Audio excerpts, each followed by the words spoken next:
Olá, meu amigo, minha amiga, meus votos de muita paz. Este é o estudo do Evangelho da Federação Espírita do Estado do Espírito Santo.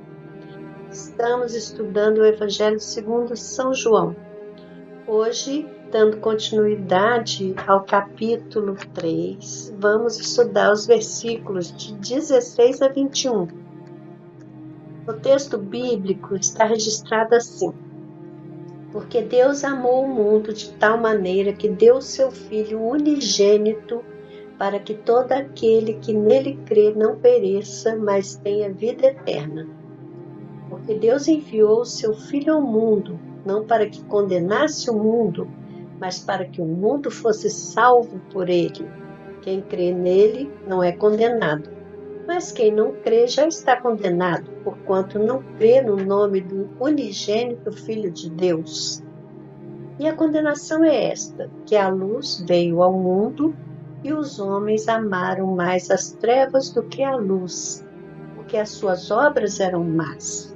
Porque todo aquele que faz o mal odeia a luz e não vem para a luz, para que as suas obras não sejam reprovadas. Mas quem pratica a verdade vem para a luz, a fim de que suas obras sejam manifestas, porque são feitas em Deus. A princípio, podemos pensar que esse trecho está deslocado dentro do contexto, porque o contexto é aquele da conversa com Nicodemos, que Jesus está falando da reencarnação, nascer da água do Espírito. Mas vamos perceber através do estudo que ele é uma explicação de João Evangelista do trecho que finaliza a passagem da conversa de Jesus com Nicodemos, que estava assim: ora, ninguém subiu ao céu, senão o que desceu do céu, o Filho do Homem, que está no céu. Como Moisés levantou a serpente no deserto, assim importa que o Filho do Homem seja levantado, para que todo aquele que nele crê não pereça, mas tenha a vida eterna. Não há indicação do lugar onde ocorre esta mensagem, essa passagem. Também não há indicação de tempo, pois esse comentário do evangelista pode ter sido acrescentado quando ele escreveu o texto, anos depois da crucificação de Jesus. Vamos lembrar que João viveu até a idade provecta. Depreende-se da mensagem que João procura encaminhar o leitor à compreensão do ensino mais profundo que a passagem encerra. Para alcançar a essência do ensinamento, consideramos primeiramente o verbo amar da frase Deus amou o mundo. Segundo Pastorino, Sabedoria do Evangelho, volume 2, em grego há 3 vocábulos que exprimem amor. Então existe um que exprime amar de amizade, querer bem. Outro que significa amar de apaixonar-se. E outro que quer dizer amar com predileção por. No trecho de João, o verbo é empregado no sentido de amar com predileção, preferência, ter carinho especial pelo mundo. Então, Deus teve esse carinho especial pelo mundo. Em seguida, a gente também observa o adjetivo unigênito, que é a tradução de uma palavra grega, que é monogênes. Essa palavra tem 2 definições. A primeira diz respeito a um ser único do seu tipo dentro de um relacionamento específico.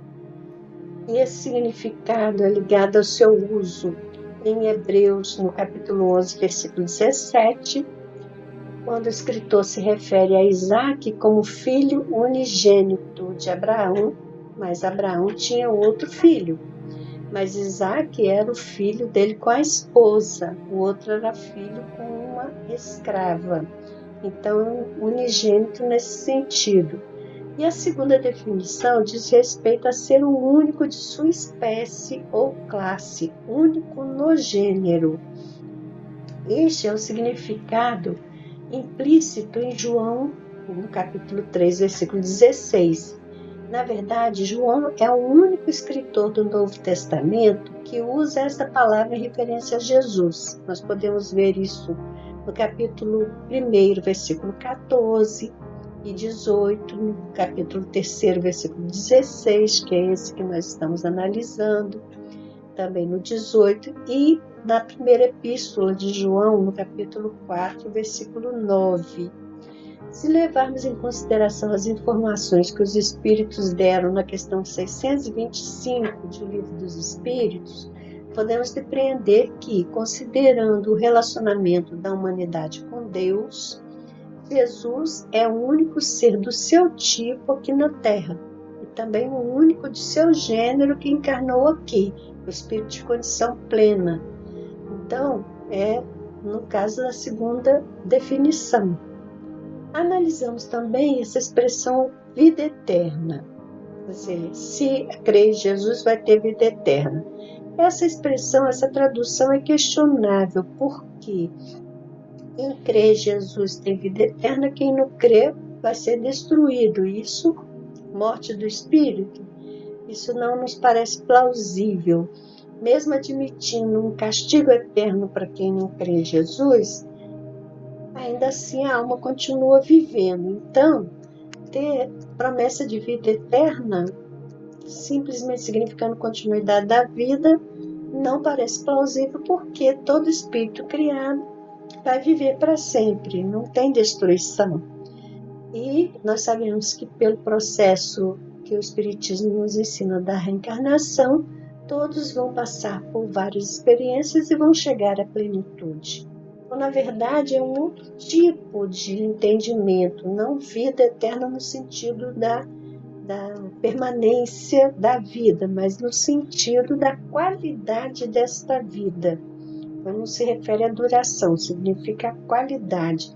E quando a criatura crê em Jesus, ela vai entrar num processo de renovação e ela vai então chegar ao ponto de se unir a Jesus, dessa unificação total com o Cristo. E isso significa uma vida plena. Então, é nesse sentido que a gente vai entender vida eterna.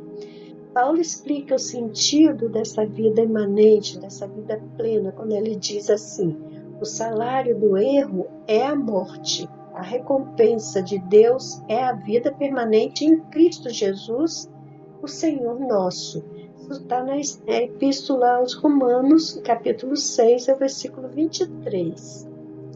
Então, depois a gente vai entender, com base nesse raciocínio, que é a vida imanente, quer dizer, uma qualidade de vida permanente pela unificação com Jesus, que está prometido para que aquele que crê em Jesus, que tem o conhecimento, que tem a convicção, ele vai evoluir, vai se aprimorar, vai superar a personalidade transitória e vai dar destaque à individualidade que ele é como espírito unido a Jesus. É um mergulho total na divindade pela plenitude de ser. Isso é a vida imanente, a vida plena. Então, por oposição dos termos, salienta-se que o significado, o erro nos trouxe a condição de encarnados sujeitos à morte. Por isso, o salário do erro é a morte, como diz Paulo de Tarso. Mas a recompensa de Deus é tirar-nos, quando nós quisermos, pelo nosso próprio esforço, desse cativeiro da carne, dando-nos essa vida plena de unificação com Cristo, não mais sujeita à reencarnação e à morte.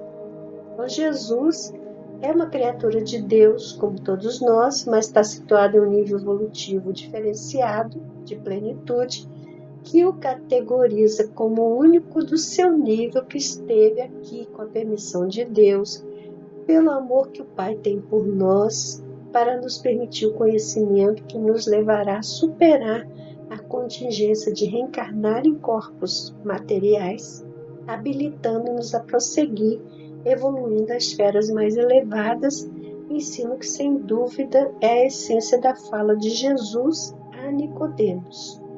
E, para fechar esse nosso entendimento, no livro Segue-me, o Emmanuel comenta o versículo 16 de João, num texto chamado Do Lado de Deus.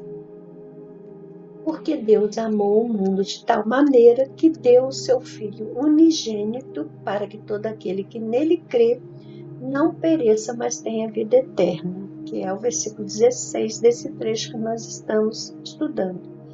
Emmanuel comenta: ainda que muita gente haja adicionado parcelas do mal na definição desse ou daquele acontecimento menos feliz, não sigas a corrente condenatória e faze por tua conta o lançamento do bem.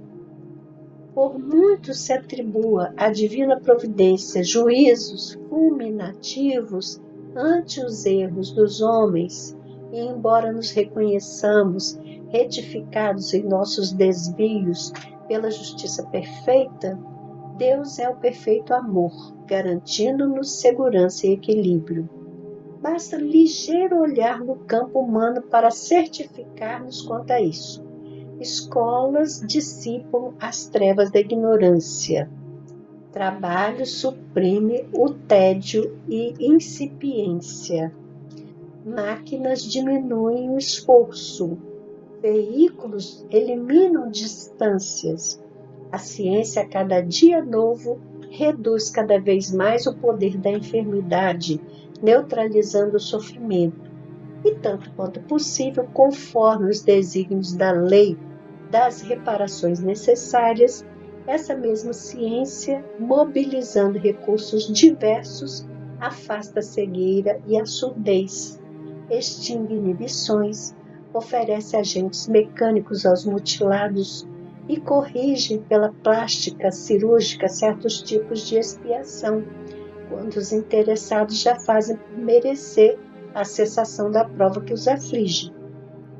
Assim como vemos o Sol atuando continuamente na massa planetária, tudo reconstituindo em louvor da harmonia e da evolução, igualmente encontramos o amor onipresente que dirige o universo, tudo refazendo a benefício do burilamento e da felicidade de todas as criaturas. Em qualquer circunstância aparentemente desfavorável, não te fixes no mal, seja ele qual for. Reconhecendo que Deus está ao lado de todos, procura o bem, faz o bem, salienta o bem, segue o bem, porquanto somente assim estaremos nós realmente do lado de Deus. É isso, meus irmãos, meus amigos, minhas amigas, que Jesus nos abençoe. Ficamos por aqui e nos encontraremos de novo no nosso próximo estudo, se Deus quiser.